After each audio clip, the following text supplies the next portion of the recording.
ये आप ज़रा मेरे नाज़रीन को बताएं कि अंजाइना और हार्ट अटैक में क्या फ़र्क है? जी बहुत बड़ा मेजर फैक्ट आना शुरू होता है। एंजाइना जो है अभी हम बात करें सीने में दर्द या दिल में दर्द का नाम है, और हार्ट अटैक के अंदर बाकायदा तौर के अंदर दिल की कोई शरियान कोई वॉल कब बंद हो जाना, उस पर अटैक आना, उसका नाम हम कहते हैं कि हार्ट अटैक आना शुरू हो गया। अब उसमें क्या आना शुरू, हार्ट अटैक के अंदर आपको फ़ौरन ही हम एमरजेंसी जाना पड़ना शुरू होता है कि वो एकदम से अनकॉन्शियस कंडीशन में जाना शुरू हो जाता है। अटैक का मतलब कि आपका हार्ट है वो एकदम से यूज़ कर देगा। एंजाइना जो है वो सिर्फ एक आपका चेस्ट पेन कह लें या आपका एक्यूट उसके ऊपर से हार्ट पेन आ गया, चेस्ट पेन, इसको हम डिफाइन कर सकते हैं। थोड़ा सा ऐड करना चाहूँगी जी साथ में करें, और जो अंजाइना की होम्योपैथी की मेडिसिन है उस बारे में बताएं। जी। थोड़ा सा ये ऐड करना चाहूँगी कि फ़र्क चूँकि आम पर्सन के लिए ज़रूरी है इस चीज़ को जानना कि 1 मिनट से 5 मिनट तक अगर दर्द रहता है ना तो ये एंजाइना का दर्द है, ठीक है। अच्छा। ये मेजर फ़र्क है इसमें, और बाकी डॉक्टर साहब ने जो बताया वो ठीक है। और ये कि हाँ उसकी वेरिएंट्स जैसे मैंने टाइप्स बताई थी कि जब टाइप्स डिफरेंट होती हैं तो वो 30 मिनट्स तक भी सम टाइम आता है, लेकिन दिल का दर्द जब होता है वो किसी सूरत रुकता नहीं है और वो स्टेबल यानी मुस्तकिल हो रहा होता है, कांस्टेंट होता है, किसी तौर पे उस दर्द में कोई कमी नहीं आती, ना खांसने से कमी आती है, ना किसी तौर पे कमी आती है, ना दबाने से कमी आती, किसी तरह नहीं आती। जबकि एंजाइना में जैसा कि मैंने बताया कि रेस्ट करते हैं जब तो उससे कमी आ जाती है, मोस्टली अमूमन जो कॉमन एंजाइना होती है ना उसमें ये चीज़ होती है। तो ये एक मेजर डिफरेंस है। मेडिसिन की आपने बात की तो मेडिसिन में देखें कि अकॉर्डिंग टू सिम्टम्स हमने देखना होता है तो क्या कि चेस्ट में जब बिल्कुल फैल जाती है दर्द और फौरी तौर पे अगर किसी को आपने देखा कि आपको मेजर ये सिम्टम्स से पता चल रहा है कि एंजाइना है, आपके पास पेशेंट आया, तो सबसे पहले जो मेडिसिन आपको देनी चाहिए वो एकोनाइट है, बिकॉज वहाँ पर फौरी तौर पे जो है उसके साथ अगर आप कार्बोवेज एकोनाइट का तो मैंने पढ़ा है कि ये पूरी दुनिया के हर घर में होनी चाहिए। एकोनाइट 200 कि अगर किसी में भी मेल फीमेल किसी बच्चे को खुदा न खास्ता अंजाइना पेन हो, हार्ट अटैक का ख़तरा हो, तो सबसे पहले 200 में चंद बूंदे उसकी ज़ुबान फौरी तौर पे उसका जो है इफेक्ट सामने आता है। तो बेस्ट ये है कि वो इमरजेंसी की सूरत से निकल जाएगा। अच्छा, इसमें मैं आपको अपना एक एक्सपीरियंस शेयर करता हूँ। डॉक्टर मैं ज़रा बता दूँ उसके बाद एक्सपीरियंस। चलें। ये अभी आइकोनाइट का और उसके ऊपर साथ में आर्निका ने बहुत अच्छा रिजल्ट दिया था। अच्छा। मैं एक सफ़र में जा रहा था लाहौर से कराची बाय रेल, तो उसमें एक अंकल ही कले जो होते हैं 40 के अबब से ओवर ओवेस्टी की वजह से। यार 40 वाला अंकल होता है, क्या हो गया? चले मेल ही कह लो। तो मैं 2016 की बात कर रहा हूँ। अच्छा। तो उसमें क्या आना शुरू हो गया, हम अच्छे भले गुफ्तगू कर रहे थे, एकदम से स्वेटिंग आना शुरू होगी, पेन आना शुरू हो गया, तो अनकॉन्शियस की कंडीशन आना शुरू होगी। और मैं अक्सर बैक में किसी ट्रैवलिंग वगैरह कर रहा हूँ तो चंद ना मेजर कॉमन एमरजेंसी मेडिसिन ना अक्सर पास होती हैं। तो इत्तेफाक से ना एकोनाइट और आर्निका पड़ी थी, क्योंकि वो सर्दियों का मौसम था, नज़ला ज़ुकाम वगैरह भी आ रहे थे। तो वो मैंने उनको 5 मिनट के बाद से इनको रिपीट करे, तो अल्हम्दुलिल्लाह अल्लाह का शुक्र है कि वो लाहौर से कराची तक ट्रैवल बड़े आराम से करके गए। ये 2 मेडिसिन का बहुत अच्छा रिजल्ट मिला था एंजाइना पेक्टोरस के ऊपर। जी डॉक्टर साहब आप जी तो इस तरह से है कि बहुत सारे पेशेंट्स जो एंजाइना के हैं अल्हम्दुलिल्लाह मैंने डील किए, और उसमें क्या होता है कि चूँकि लेफ़्ट साइड का हिस्सा जो है वो इन्वॉल्व होता है, डेफिनेटली हार्ट का प्रॉब्लम होता नहीं लेकिन लेफ़्ट साइड इन्वॉल्व होती है क्योंकि हार्ट से ही ब्लड सप्लाई का सिलसिला सारा जा रहा है। तो अगर दर्द हो रहा है और वो आपके बाएं बाजू तक भी आ रहा है और आपकी फिंगर तक भी आ रहा है और ये पर्टिकुलर सिम्टम्स हैं, और वहाँ आप जब स्पाइजेलिया देते हैं ना तो मिरेक्युलस रिजल्ट्स आते हैं, बिल्कुल मोजज़ाती रिजल्ट। स्पाइजेलिया। अच्छा। स्पाइजेलिया 200 की एक डोज आप जब देते हैं तो फौरी तौर पे जो है ना पेशेंट की वो रिलीफ आ जाता है। इसी तरह अगर उसको जो है ना वो स्टिचिंग सी फील हो रही है, उसको चुभन भी हो रही है, जो वो भी हो जाती है, समटाइम बर्निंग होती है, क्योंकि ये भी थोड़ा सा वेरी करता है, मेल और फीमेल के हवाले से थोड़ा सा सिम्टम में थोड़ा बहुत फ़र्क आ जाता है। तो उसमें ऐसा है कि अगर सुइयाँ चुभ रही हैं दिल के हिस्से में और स्टिचिंग जिसे कहते हैं, और साथ में जलन सी हो रही है, जिसे आमतौर पे होता है एसिड रिफ्लेक्स भी समझा जाता है, और ये दोनों अक्सर जो है ना वो कॉन्ट्राइंडिकेशंस इनके हवाले से हो जाती हैं और मिक्सअप हो जाते हैं कि एसिड रिफ्लेक्स है या एंजाइना है, क्योंकि इसमें भी बर्निंग होती है सीने में, और आपको पता है गैस्ट्रिक जितने भी इश्यूज़ हैं उनमें तो होती है हार्ट बर्न। तो उसमें जो है ब्राइनिया फिर बहुत अच्छा काम करती है, क्योंकि ये मसल्स के ऊपर बहुत अच्छा काम करती है और यहाँ मसल्स इन्वॉल्व होते हैं। और आर्निका के हवाले से जो है मैंने स्टार्ट में बताया है कि over use of any organ, अगर किसी ने 5 मशक्क़त मेडिसिन की है तो हो गई, एकोनाइट बताया, आर्निका बताया, स्पाइजेलिया एंड ब्रायोनी एंड रेस्टॉक्स। और अगर यही दर्द बैक साइड पे जा रही है तो लेट्रोडक्टस बहुत हाँ, अच्छी मेडिसिन है लेट्रोडक्टस। हमारी, वो बहुत अच्छा काम बल्कि करती वो है। भी अंजाइना पेन की तो सबसे अच्छी बड़ी है, बेहतरीन दवाई है। बल्कि चेलिडोनियम अंजाइना पेन के लिए कमाल की दवाई है, अगर आप लोगों ने हाँ कभी जी, और study की। यहाँ ये भी बताऊं कि लेफ़्ट साइड ही ना समझें कि समटाइम ऐसा होता है ये राइट साइड में भी पेन आ रही होती है, यानी पेशेंट को पेन तो हो रही है एंजाइना की, लेकिन वो ये नहीं बताता कि मेरे बाएं बाजू में समटाइम वो दाएं feeling में हो सारी रही हो होती रही है। होती है। हाँ जी, रिफ्लेक्स आ रहा है ना, वो आ जाता है इस तरह। जी, इसके अलावा इसकी तशखीस के बारे में बताएं। देखिए, तशख़ीस तो बड़ी खूबसूरत सी बात है। हम एक होम्योपैथिक डॉक्टर और हम होम्योपैथिक प्रोग्राम कर रहे हैं। हमें सबसे पहले तशख़ीस को करने के लिए सिम्टम्स आना शुरू होते हैं। फॉर एग्ज़ाम्पल, एक हमारे पास मरीज़ आया है, अब उसने आके कहा कि जी डॉक्टर साहब मुझे ना सीने में दर्द आना शुरू हो रही है। अब वो ये नहीं बता रहा किस वजह से हो रही है। अब ये हमने उसके ऊपर से सवालात पूछने, क्रॉस आंसर क्वेश्चंस करनी है। सबसे पहले हमने देखना कि इसको ज़्यादा स्वेटिंग तो नहीं आ रही, पसीने तो नहीं आ रहे, उसका ब्लड सर्कुलेशन, बीपी चेक करें, बीपी स्टेबल, सीने में बोझ बोझ नहीं आना। हमने बीपी चेक किया, ठीक हो गया। उससे पूछा कि यार ज़रा सा लंबा सा सांस लो। सबसे जो सीरियस होता है वो ये निचले जबड़े की खिंचाव आना शुरू होता है, पूरा लेफ्ट आर्म में जाके आपके नेक से लेके सैकपोला बोन तक रहना शुरू हो जाता है। अब वो मरीज़ को हम पूछते हैं तो वो हमें बताया, तो हम उसको ज़रा देखते हैं कि यार कि ये 2 मिनट में हो रहा है, 3 मिनट में हो रहा है, इसको वॉक वगैरह करवा के कि यार ये ऐसे कि एंजाइना पेन है, कहीं खुदा ना खासा हार्ट अटैक तो नहीं आना शुरू हो गया। ये आना शुरू हो गई हमारी सेल्फ ऑब्जर्वेशन या फेस टू फेस ऑब्जर्वेशन आना शुरू होगी। अब उनके मुताबिक देख के मेडिकेशन प्रिस्क्राइब करते हैं, साथ में ECG को रिकमेंड करते हैं। ECG के साथ साथ हम एक टेस्ट का कहता है, इसमें डॉक्टर साहिबा ने भी कहा था लिपिड प्रोफाइल, वो हमारा एंजाइना पेन के लिए बहुत कॉमन और बहुत इंपॉर्टेंट टेस्ट होता है। इसमें आना शुरू हो जाता है कि आपके अंदर से जो आपका कोलेस्ट्रॉल वगैरह उसके क्या स्टेटस रह रहा है, कि LDL और HDL की जो मिकदार है वो नॉर्मल है या नॉर्मल से ज़्यादा, या ट्राइसाइक्लिन ग्लैंड आपके के खून तो नहीं गाढ़ा हो रहा। फिर इसके बाद से जब वो रिपोर्ट लेके आता है, फिर हम आगे से उसको और मज़ीद डायग्नोसिस करने के लिए इको के ऊपर भी जाना शुरू कर देते हैं कि इनके अंदर से हार्ट का देखेंगे, हार्ट नॉर्मल आ रहा है कि खुदा ना खास्ता आगे जाके कि इनको हार्ट अटैक का मसला तो नहीं होना शुरू हो जाएगा। ये चंद जो आपके डायग्नोसिंग करने की तशख़ीस करने के लिए सिम्टम्स आते हैं, जिससे हमें ना मुकम्मल तौर पर ना एक समझ लें कि इसको डिक्लेयर करने पर आता है कि पेशेंट एंजाइना पेक्टोरस का पेशेंट है कि नहीं है। तो नाजरीन, ब्रेक के बाद दोबारा आपकी खिदमत में हाज़िर हैं। तो ब्रेक से पहले जो बात चल रही थी वो इसकी अद्वियात के बारे में चल रही थी कि होम्योपैथिक जो अद्वियात हैं वो किस हद तक अंजाइना पेन पे काबू पा सकती हैं।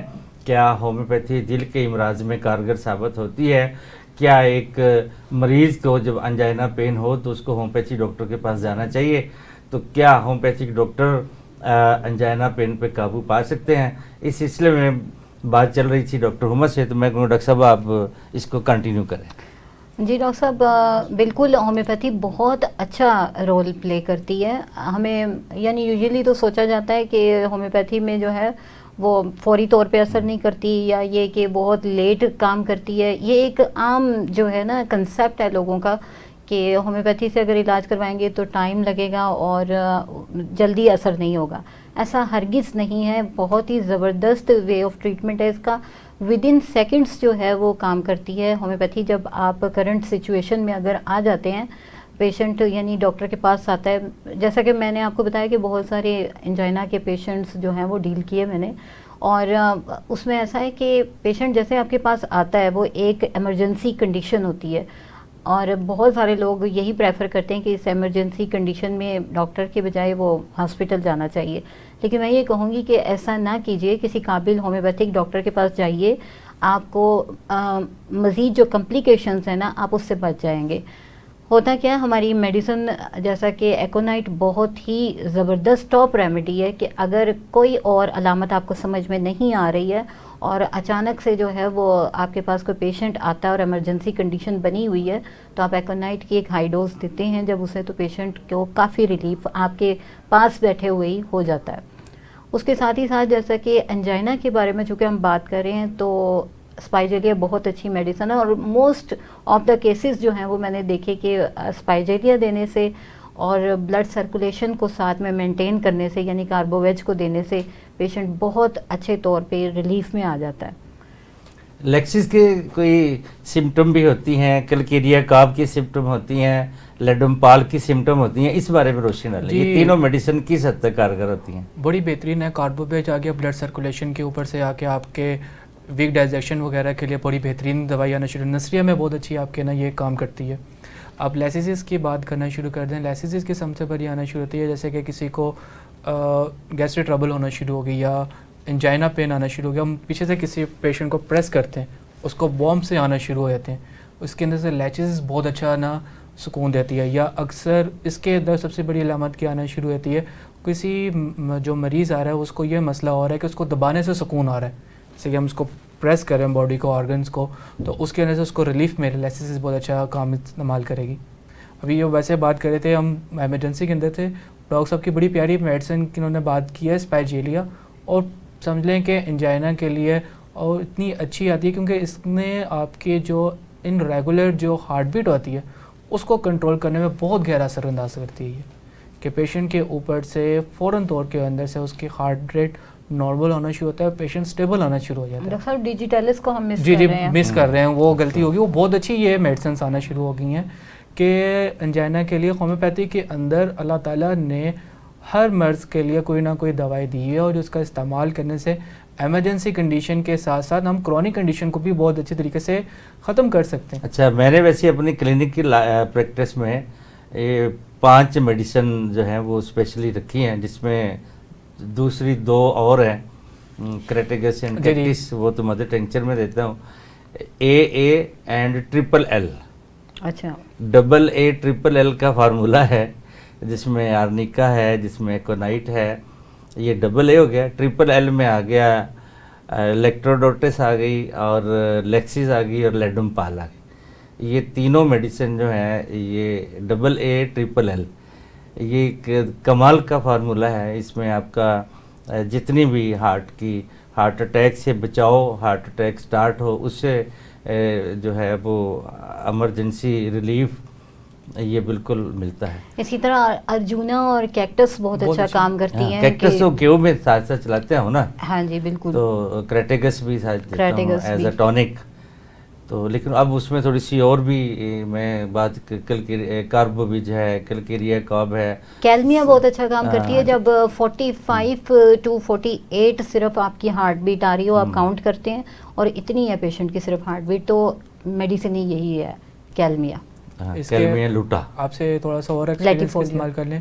एक मेरे अपने रिलेटिव थे, उनको एंजाइना था, थोड़ा सा ऊंचा नहीं बोलते, ब्लड सर्कुलेशन का ना स्लो हुआ था, उसके अंदर नाजा 6x बड़ा अच्छा काम किया था। हाँ जी, नाजा बहुत अच्छा काम करती है कि अगर आपका angina pectoralis low blood pressure होने की वजह से आपका यानी कि ब्लड प्रेशर नहीं मिला, हार्ट रेट नहीं मिल रहे, तो नाजा 6x को इस्तेमाल करने से बहुत अच्छा उनके अंदर विद इन 5 to 10 मिनट्स के अंदर पेशेंट स्टेबल होना शुरू हो जाता है। कोई एहतियाती तदाबीर भी हैं इसके लिए कुछ? बिल्कुल है कि ना ही जाना पड़े डॉक्टर के पास। अभी देखें कि ओवर एक्सर्शन का जैसे मैंने बात की कि इसकी वजह से होता है, तो आप उस वजह को मेंटेन करें कि आप इतना काम करें कि जितना आप सरवाइव कर सकें, कि उतना काम ना करें कि आपका वो एंजाइना तक प्रॉब्लम पड़े। आपको पता है कि आपका इतना काम करने की वजह से आपके हो जाती है, तो आप उसको थोड़ा सा गैप दे दीजिए, वक्फों से काम करें। जिसको ये प्रॉब्लम हो सकती है या जिसका बीपी लो का कोई इशू है या ब्लड सर्कुलेशन का कोई मामला, तो मैं उनको यही एडवाइस करूँगी कि वो गैप्स के साथ काम करें, थोड़ा वक्फा दीजिए, रेस्ट कीजिए और फिर करें। एकदम से ना करें, ये ना सोचें कि ये काम ख़त्म करना है तो इसे कंप्लीट कर ही लें। ये चीज़ जो है वो आपके लिए नुकसानदेह हो सकती है। इसी तरह से ओवर ईटिंग के हवाले से बात की, तो ये सबसे ज़्यादा अहम बात है कि ऐसे पेशेंट को बहुत ज़्यादा ओवर ईटिंग नहीं करनी चाहिए, बहुत ज़्यादा पेट भर के एकदम से नहीं खाना। वो भी आपने क्या फ्रीक्वेंट मील्स लें, यानी कि वक्फों से खाना खाएं, थोड़ा थोड़ा करके खाएं। आपको अगर एक रोटी की भूख है ना, तो आप आधी खाएं, तो आपकी बचत होगी। ऐसा करते हैं जो समझदार होते हैं। नबी सल्लल्लाहु की सुन्नत भी है कि गुंजाइश एक रख के हिस्सा खाएं, पानी, एक हिस्सा खाना और एक हिस्सा खाली रखें।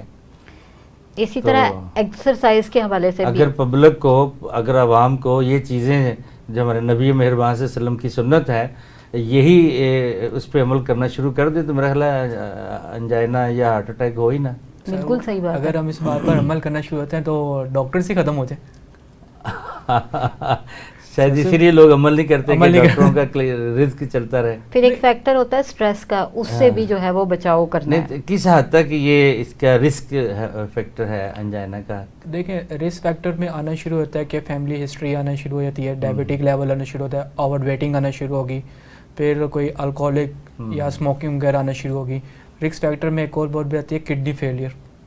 किडनी फेलियर भी बहुत बड़ा रिस्क फैक्टर है कि हमें एंजाइना पेक्टोरस को होने पर ही, क्योंकि किडनी फेलियर के अंदर भी हमारी के अंदर ना उसके वो, फिर अगर हम बात और किडनी पर करना शुरू टॉपिक से हट जाते हैं कि उसमें भी हमारा ब्लड लॉस बहुत ज़्यादा होना शुरू हो जाता है, ऑक्सीजन की कमी होना शुरू हो जाती है, तो हमारे में एंजाइना पेक्टोरस का पेन आना शुरू हो जाता है। ये चंद रिस्क फैक्टर हैं जो मेजर हैं, जो हमें एंजाइना पेक्टोरस होने का ना सबब बन जाते हैं। सही, इसमें कुछ इसकी एहतियात बताएं अंजाइना पेन से बचने की। एहतियात तो डॉक्टर साहब अभी हम लोगों ने डिस्कस की कि उसमें यही है कि आपने बहुत ज़्यादा मुशक्क़त वाला काम नहीं करना। खाना हाँ, जो है बेहतर वो बेहतरी जंक फूड कैसे से लाई जा परहेज करें, सकती है। टेंशन से बचाएं। लेकिन आजकल ये बिजली के बिलों की जो टेंशन है, मतलब इस जिनको पे से कैसे बचा जाए? अब अगर कोई हाइपरटेंसिव है, पहले ही पेशेंट जो है उसका बीपी हाई रहता है, तो अब हमारे एडी साहब को कोई टेंशन नहीं है, उनका तो बिल ही नहीं आता। या स्ट्रेस जो है वो बढ़ता है, तो फिर उसकी वजह से ये प्रॉब्लम होती है। तो कोशिश ये करें कि आप डाइवर्ट करें अपनी सोच को, और मेडिटेशन इसमें आ जाती है। इसमें ये कि आप जो है वो थोड़ा सा जो है एक्सरसाइज करें, वॉक करें, और ये वो जैसे ब्रिस्कली वॉक है ना, वो नहीं करनी, तेज़ कदमों से नहीं चलना। ऐसे पेशेंट के लिए वो नुकसानदेह होता है। इसी तरह जो है वो अगर सीढ़ियाँ उतरने चढ़ने का है आपके घर में सिलसिला, तो उसमें भी जो है वो अवॉइड करें थोड़ा सा, या फिर ये कि स्लो डाउन, आहिस्ता आहिस्ता उतरें चढ़ें। ये तेज़ी से जो काम है ना, वो ऐसे पेशेंट के लिए नुकसानदेह होता है। खाने पीने के हवाले से कोलेस्ट्रोल कम वाली जो है वो ग़िज़ाएँ खाएं, और इससे जो है वो बचत हो जाएगी। वो फिर ये नहीं हार्ट की तरफ नहीं जाएगा, वेट को कंट्रोल करें बिल्कुल, क्योंकि ओबेसिटी जो है एक बहुत बड़ी वजह होती है बहुत सारी बीमारियों की। तो ये चीज़ है। निकोटीन जो है उसका इस्तेमाल भी जो है थोड़ा लिमिट में रह के, जैसे अगर आप चाय पीते करते हैं, रहें चाहे। हाँ जी, अगर चाय, क्योंकि चाय पीनी तो होती है अब मैं खुद भी पीती हूँ, तो ये तो नहीं कहूँगी नहीं पिए। तो ये है कि उसको एक्सेसिव नहीं लें, क्योंकि वो हार्ट रिदम को जो है वो ख़राब करेगी, फिर इस तरह प्रॉब्लम आएगा।